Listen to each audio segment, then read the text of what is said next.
Hello and welcome back to the Middling Along podcast. I'm so delighted to welcome today Kate Rowe-Ham. She's a women's health coach with a special interest in menopause fitness and nutrition. She's also the founder of the Owning Your Menopause app. Kate's passionate about educating women on how to exercise at this time of life and how movement and diet go hand in hand, playing a fundamental role in managing many of the symptoms associated with menopause. Welcome to the podcast, Kate. Thanks for having me, Emma. And I can't start without mentioning that it's the day after the London Marathon, which you ran yesterday with how much preparation? Yeah, I had about 8 weeks preparation in the end. Wow. So having a basic good level of fitness to be able to then challenge myself slightly further was definitely helpful. Well, I take my hat off to you. As I said before we hit record, I cannot in a million years imagine doing it myself. So I'm always hugely impressed by those who do. And who were you raising money for in the? Yeah, so it was for the hospice that cared for my dad back in March. So he had the hospice at home care team from St Wilfrid's, who were amazing. Call them my angels. And so I couldn't say no, really. I mean, if anyone else had asked me, I might have said no. But for that particular charity, it had to be a complete yes. So, yes, may not do it again, may do it again. Who knows? We'll wait and see. Yeah, everyone who does always says it's quite a magical atmosphere and kind of the crowds cheering you on, especially in that last bit where you just like, I don't know how I'm going to do it, and somehow that kind of carries you through to the finish line. It does, and you dig deep and get through it, and it's your heart that gets you to the end, not your legs. Before we start talking about the app that you've developed, tell us a bit more about how and why it is that you came to specialise in working in the kind of the menopause area. Yeah, I will try and keep it brief. Not that it's a particularly long story, but essentially I started out my fitness career actually as a mum struggling to get fit after the birth of my third child. So I was obviously at home. Rupert was significantly younger than the others. I had 4 miscarriages before I had him, which I'm very honest and transparent about. And I just found that I couldn't find the energy to necessarily work out. I didn't know how. And I was midlife, so I was 40. I was juggling all the things that we juggle at the time. So I'd qualified and essentially had started to do workouts for mums that they could do at home, and did that on Instagram. And then I just started to feel a little bit not really like myself, and put it down to the fact, Rupert was a fairly sick child. He was diagnosed actually last year with a lung condition. So I guess I put it down to the thing that all midlife women seem to do is the struggles and strains of life. And I was having terrible crippling joint pains, terrible night sweats. And then from nowhere, just I've always had anxiety, but I started having panic attacks, anxiety, questioning my whole being, really, my relationship with my husband. I felt I was a terrible mum. And I didn't really understand kind of where all these things had come from, because I think I felt happy sort of in my life, but just the weirdest thing was I just didn't feel like me with all of those symptoms. To kind of cut a long story short, I called the doctor. Oh, well, it's lockdown. You're probably depressed. Call us back in 3 weeks if you're still. I wasn't sleeping. If you're still not sleeping, and we'll do some tests, because I was having terrible heart palpitations, which of course feeds into that anxiety. You're lying in bed at night. It's a downward spiral, isn't it? I would lie in bed at night and I would say to my husband, if I don't wake up in the morning, tell them it was my heart, or tell them it was, and not that he wasn't lovely and caring and considerate, but he was like, oh my God, you're worrying about another thing.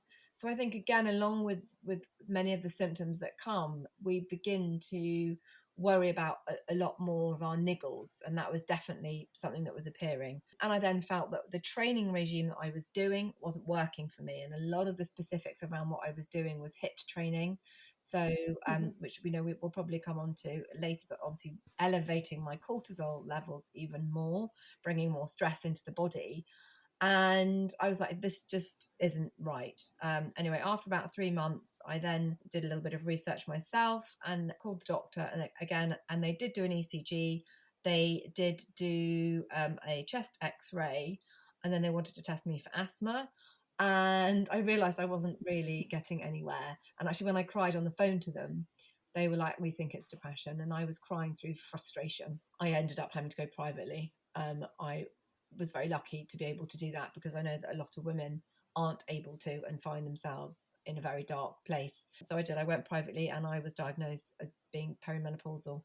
And I thought, right, okay, something has got to happen here, because I'm so passionate about women not reaching that stage, but hopefully finding a love of exercise and diet to manage many of the symptoms. And then if they are having, massively crippling symptoms that do impact on their day-to-day life, and they are able to and they want to, HRT obviously is I'm a great advocate for that. But I do think that the one thing around menopause conversations is it needs to be inclusive, and it needs to cater for all women, and all women can exercise and all women can eat well. You as you say, you already had that Instagram following, so you then took that off in a slightly different direction for this cohort of people. I mean, obviously some may be parents and Yeah. menopausal, so you're kind of hitting both demographics. So what was it then that specifically made you think about doing an app and bringing all of this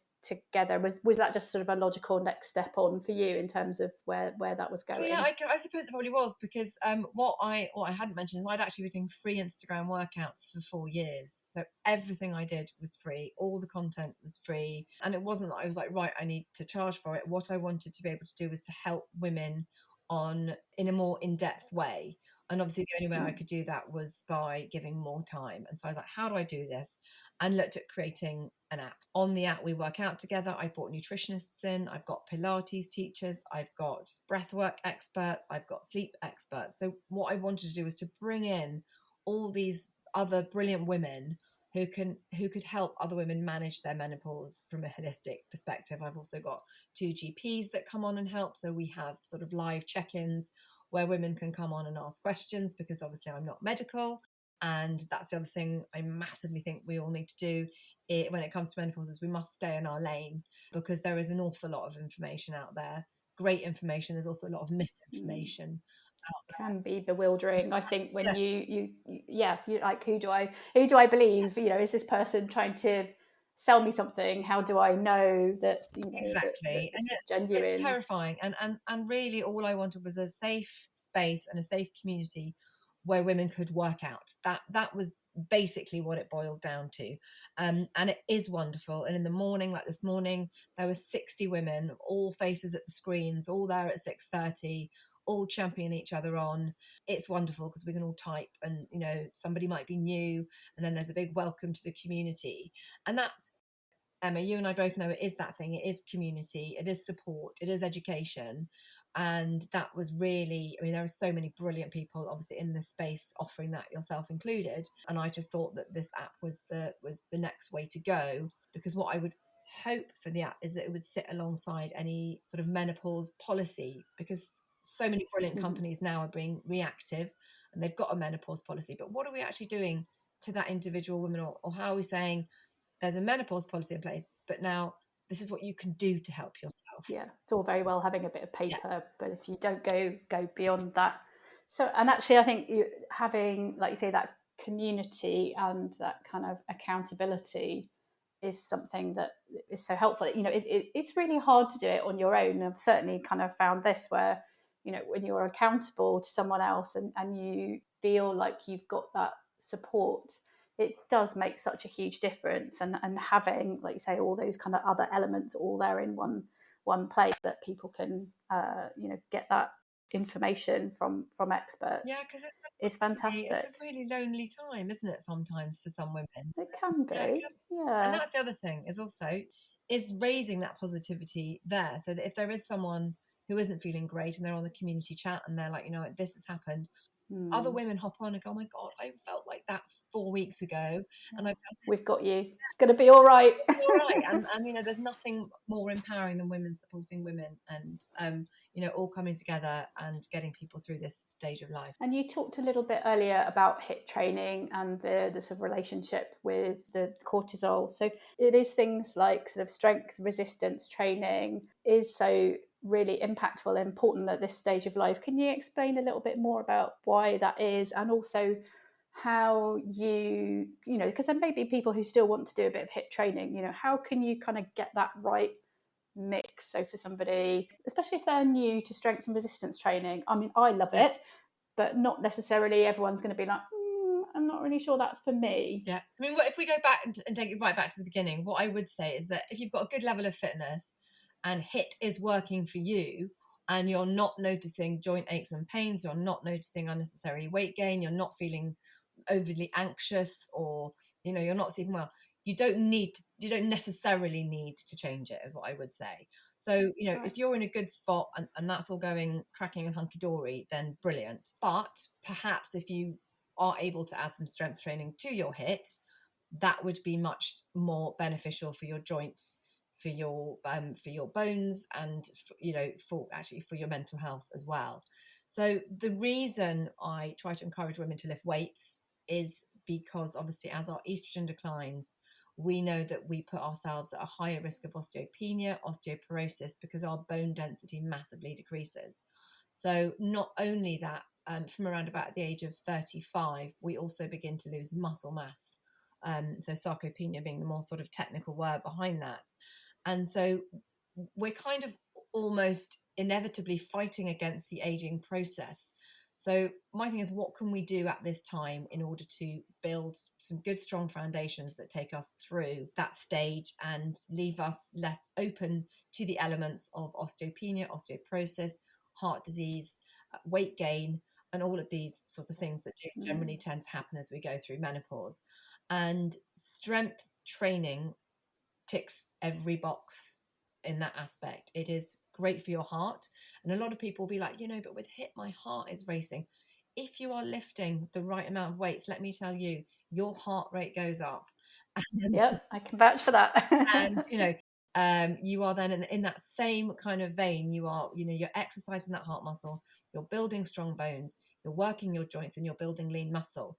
And again, the more muscle we have a tendency to burn more calories. Again, that's something I do try and stay away from, is the calorie counting, and just want women to eat and nourish their bodies really well. And you will burn fat for longer after a sort of that resting metabolic rate goes up, the more muscle mass exactly you can build. And that's the other thing, kind of just coming onto that, what I do see so many women doing is that they over exercise and they undereat.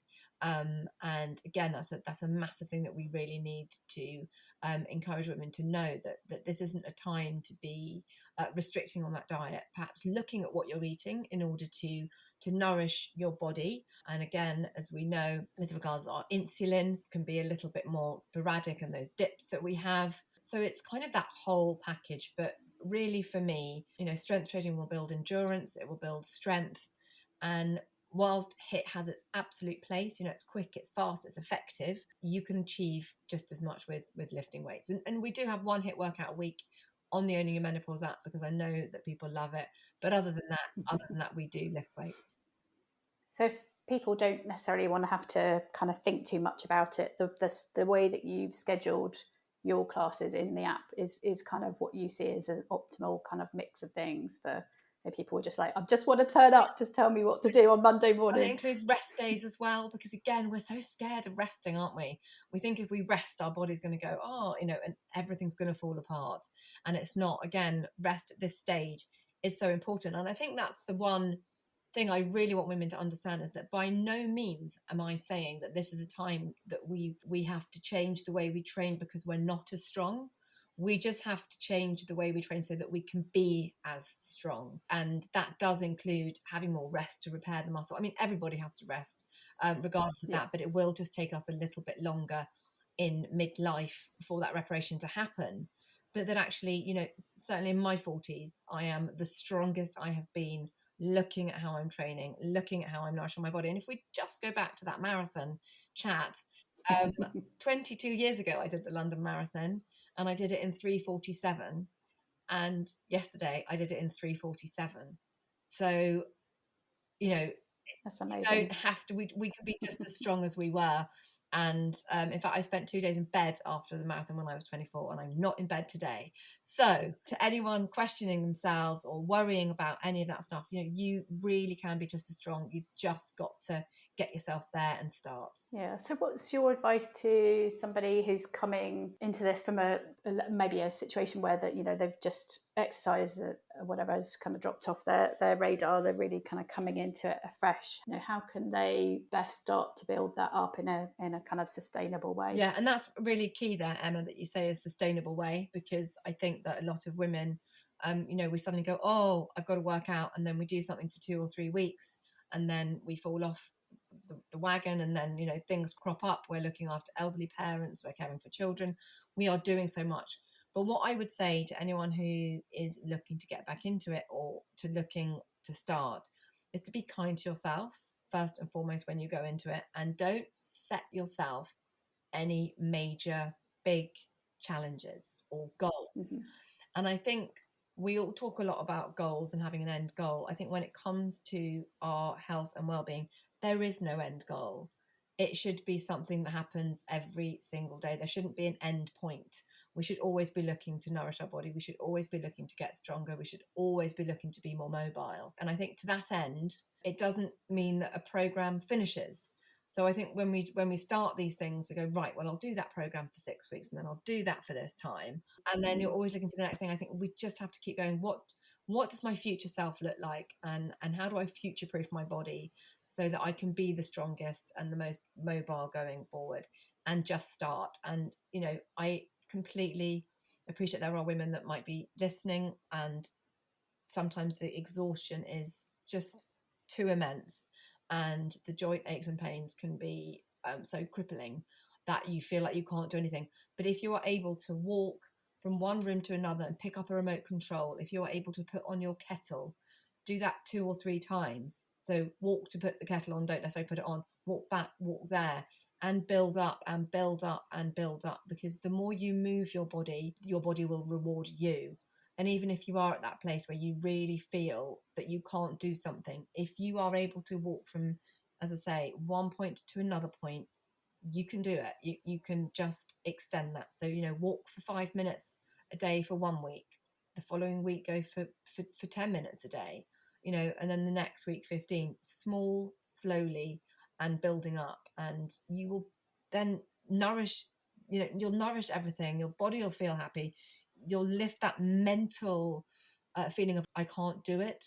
And that's one thing, is just take that word can't out, because and I say it to my kids when they say I can't do that, reframe it and say, I'm welcoming the opportunity to be able to do this. Okay, instead of I can't, I would welcome the opportunity to be able to walk for 5 minutes a day. I would welcome the opportunity next week to be able to walk for 10 minutes a day. And then hopefully that gets that person to a place where they think, yeah, I got this, and they can take it to the next level. And you talk a little bit about, you mentioned sort of the mental health aspect there as well. And I think that's another really important part of that kind of building in the movement, is the impact on kind of mental health, not just on the physical health, which is kind of where we've focused on mostly, but actually it does have a really big impact. And in a way, I guess it's that sort of, that virtuous circle of, okay, if you can manage to build it up, and then you get that reinforcement of feeling better mentally about things, and then that hopefully helps you keep pushing forward on the physical side of things as well. Yeah, I mean, completely. And actually, funny enough, you and I talking about weights earlier, I do find that when you walk or when you run, your brain has this amazing capacity. It's rather like yoga, or to just, and you hear it in yoga classes, don't you? If your mind begins to wander, try pulling it back. And then I'm like, oh my God, that yoga teacher knows what my mind's doing, because my mind will always wander slightly in a yoga class, or when you've got that moment of calm. And what I would say about weights, and you might well agree, is that when you are lifting and you're checking your form and you're lifting those weights, you actually can't think about anything else, because you're so intent on getting that weight up and lifting it. And have I got a nice strong core? Is my back, in the right place so that I avoid injury? Am I squeezing my shoulder blades together correctly? In the zone. And you've actually managed to switch off, and you've given yourself that, 30 to 40 minutes, because again, these workouts don't need to be long, 30 to 40 minutes of self-care. And I always say to the women when we're exercising, this is your time here. All you're asking from everybody is that 30 to 40 minutes now, and then you can step out of the room and go and face the day. And it gives you that mental boost first thing in the morning. And there's you can't compensate for feeling strong. You can't necessarily see strong, but you can feel it in your own individual self, and that massively helps with those endorphins and certainly with that mental well-being. I think there's a good point you make about the only needing to find, and I say only, it's, sometimes it can still be difficult, is that sort of 30, 40 minutes, it doesn't have to be an hour a day, every day, kind of. Actually, that's enough to make quite a big impact in half an hour. I mean, I saw someone the other day write a comment on someone's story saying, I'm not making any gains, I'm working out for 1 to 2 hours a day. And I'm like, I'm not surprised. You'd be exhausted. You can't work out for 1 to 2 hours a day and expect to make any progress. And that is the thing. If you find something that is effective and efficient, all our workouts are 6:30. We're done by 10 past, 7:15. It is a bit of a kick, bollock and scramble by that time then to, get Rupert ready for school and get him out of the house. But we've got it down to a fine art, and then you're done. And like I say, you leave and you feel nice and strong. But absolutely, if someone's listening to this and they're working out for, endless amounts of times and they're not seeing the results, then I would suggest that you really look at how efficient your workouts are. And then just to be clear, do people have to join at that morning slot, or can they replay it later? It can be replayed later. Yep, I've got lots of people in the States, we've got people in Dubai, so we've got people from all over, which is great, and everything is saved. But you obviously get all the kind of the chat and the community feel if you're an early bird and you get up and do that. And also the live. The reason I love to encourage people to do that, obviously if they are able to because of the time zones, is it just means that it's done. Because how many of us put our gym kit on with absolutely all the best intentions in the world, only to get to raise hands, only to get to 3 o'clock, and we're still there in our gym kit, and then it's school pick up, wind down time, and the day has. I know that if I don't do it first thing in the morning, it's probably not going to happen. Yes, realistically, even though, as you say, it's a little bit of a scramble just to kind of fit everything in. Have worked out a system now where my husband gets up earlier, he gets his workout in, then he makes all the packed lunches while I do my workout. Like, shout at one child, are you ready to go? It's going to go earlier now. But that's brilliant. Worth it. That's brilliant.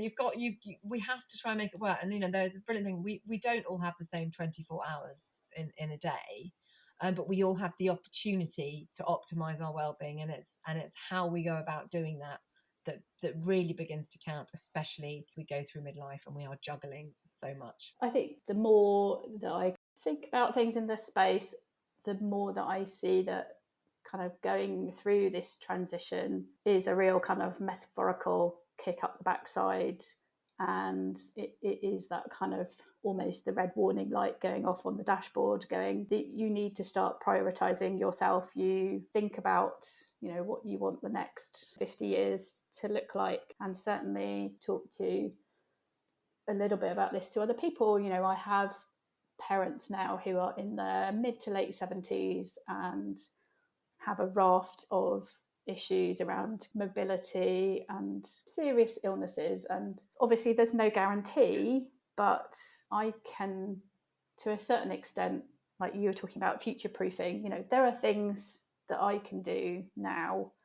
And yes, on a Monday morning, if it's cold and dark, I don't necessarily want to do those things, but it's, I think, more and more that motivating force of thinking, when I'm 75, I don't want to not be able to get up off the floor or to walk across the Sainsbury's car park or whatever with my shopping. And it's a real thing, actually. And also, though, that's the other thing. It becomes habit, as well. So the more you do it then that cold, dark morning, you won't even notice the cold, dark morning because your body's gone, boom, and you're out on autopilot.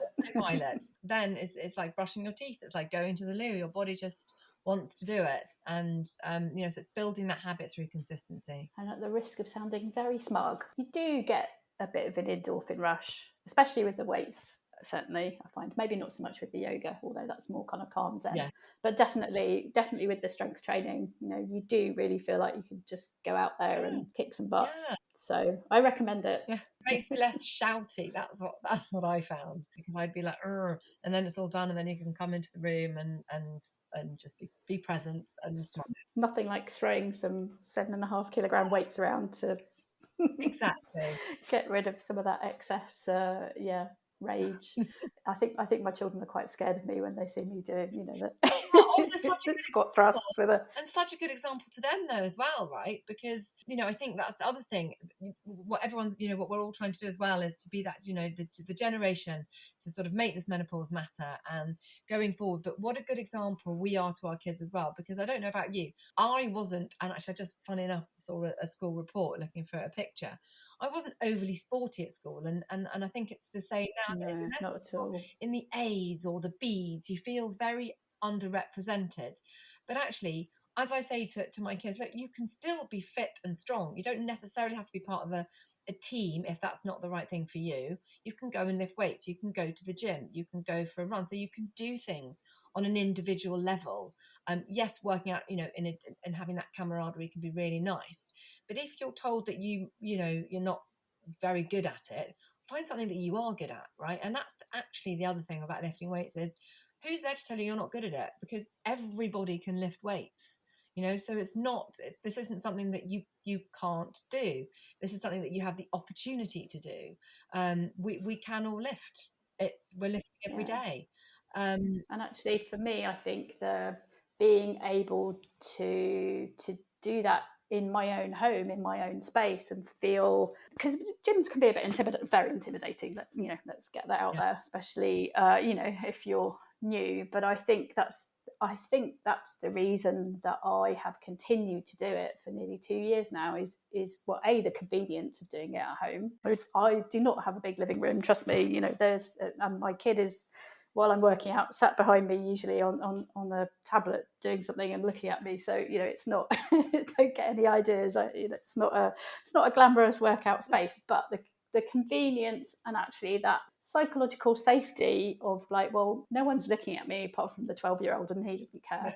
So I think that's definitely something that has helped me, and hopefully, presumably with the app as well, you can. Doesn't really matter where you are, as long as you've got your phone, you can work You can out. be anywhere. And I taught when I was away all through the summer. I carried on teaching when I was on holiday. So no, we are committed as well to providing 365 days of working out.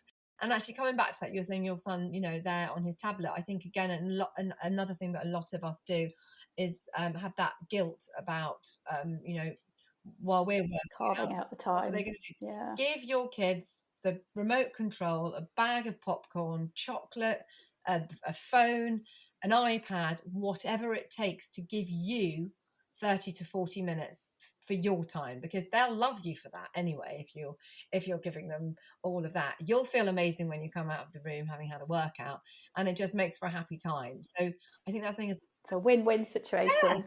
Yeah, And we'll be happier parents for yeah. it, I promise No, you. So Kate, I'll pop a link to find out more about Owning Your Menopause in the show notes. And yeah, I don't know, any kind of last tips, I guess, for anyone who's just a little bit like, how do I motivate myself? I'm not feeling brilliant about myself. I think that you have to know that wherever you are in how you are feeling, it really can get better. And I'm a testament to that. I was very much in the low of the low. I really didn't think that it was worth doing a lot of what I was doing. You question every ounce, but with committing to just taking time for you, putting in some exercise, eating well, you really can transform this time of life. And I think that's the thing, is that this is the most positive time to shed the drama, to reframe everything and reinvent yourself. And if you're unhappy doing something, you can change that, and only you have the power to change that. So don't look for the external things around you. Sit with where you are and think, how how do I change that? And go out and do it, because you can. Kate, thank you so much for your time. Thank you for having me. You've been listening to the Middling Along podcast. Do remember to subscribe to be notified when our next episode is live. And why not visit the blog at www.midlingalong.com to sign up to my newsletter as well. I do hope you enjoyed listening today. If you did, I'd be really grateful if you would consider leaving a short review, as that helps people find the podcast and helps get it noticed. Hope you can join us next time. Goodbye for now.